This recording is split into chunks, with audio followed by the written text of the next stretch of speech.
তো আজকে ইলিশ মাছের চাপা ধাপা রেসিপি হবে। তো তোমরা সবাই সকলেই দেখতেই থাকো কি করে ইলিশ মাছের চাপা ধাপা রেসিপি হয়। আমার রেসিপি একদম ইউনিক, মানে কেউ কেউ দিন কি বলছে যে ইলিশ মাছের চাপা ধাপা রেসিপি। তো হ্যালো সবাইকে, আসসালামু আলাইকুম। কি অবস্থা তোমাদের? আশা করি তোমরা অনেক অনেক ভালো আছো, আমি অনেক অনেক ভালো আছি। তো প্রথমে লবণ হলুদ মরিচ গুঁড়ো দিয়ে সুন্দর মতো মাখিয়ে মাছটা রেখে দিবে এক সাইডে। তারপর চাপা ধাপা রেসিপি বানানোর জন্য যা যা মশলা লাগবে তা মশলা সুন্দর মতো বাটা ঝাটা করে একে মেখে সুন্দর করে চাপা ধাপা দিতে হবে। আজকে 2 পিস নিয়েছি, কারণ আমার মেয়ে খায় না, আমি আর আমার কর্তা খাবো।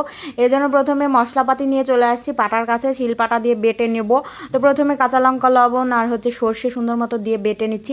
এটা দিব যে এই চাপা ধাপা রেসিপিতে। তো যাই হোক সুন্দর মতো বেটে নিচ্ছি। এর মধ্যে আরেকটা জিনিস দিয়ে দিব, সেটা কি বলে নারকেল। নারকেল দিয়ে দেবে। এই নারকেল আমার বাপের বাড়ির নারকেল, এটাও কিন্তু কিনা না। তো এই নারকেল দিয়ে দিচ্ছি, এটাও সুন্দর মতো পিষে নিব।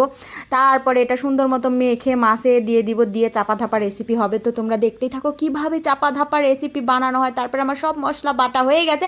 তারপরে সুন্দর মতো মেখে নিব কাঁচা লঙ্কার সাথে। যেহেতু আমি ঝাল করে, এই জন্য কাঁচা লঙ্কাটা বেশি দিয়েছি, কারণ এই কাঁচা লঙ্কা খেলে আমার মিষ্টি মিষ্টি লাগছে, কোনো ঝাল ঝাল কিছু নাই। তো যাই হোক, তাই সুন্দর মতো মেখে নিয়েছি। তারপরে গুঁড়া লঙ্কাও দিয়েছি। তারপরে এটার সাথে একটু জল মিশিয়ে আর তারপরে টক দই মিশিয়ে, তারপরে আর কি যা যা লাগে সব কিছু মিশিয়ে এটা চাপা ধাপা রেসিপি হয়ে যাবে। তোমরা দেখতেই থাকো কীভাবে আমি চাপা ধাপা রেসিপি বানাই। তো হয়ে গেল আমার। এখানে একটু আমি জল মিশিয়েছি। তারপরে রঙের জন্য একটু দিব হলুদ, তারপরে দিব সরিষার তেল, শাশুড়ির তেল। তো শাশুড়ির তেল দেওয়া হয়ে গেলে সুন্দর মতো মেখে নিব, মিশিয়ে নিব। হলুদটা কালারের জন্য দিয়ে দিলাম।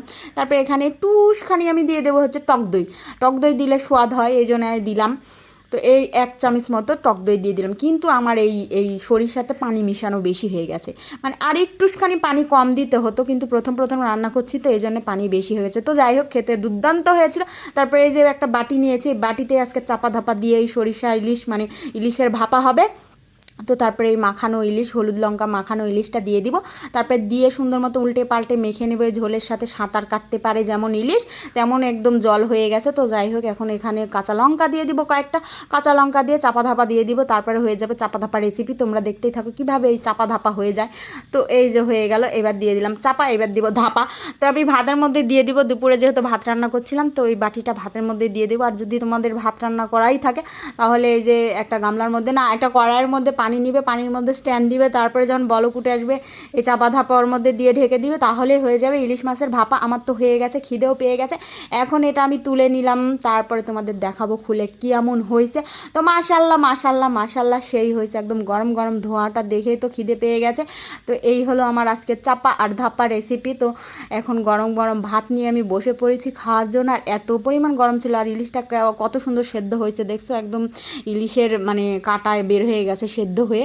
তারপরে একটু ঝোল নিলাম, তারপরে নিলাম কাঁচামরিচ, তারপরে খাওয়া শুরু করে দিয়েছি। ওরে বাবা, সেই গরম, আমি একদম হাতই দিতে পারছি না। তারপরে মাছও নিলাম, নিয়ে মুখের মধ্যে দিলাম। আর স্বাদের মানে কি হলো স্বাদের মধ্যে মুখের মধ্যে।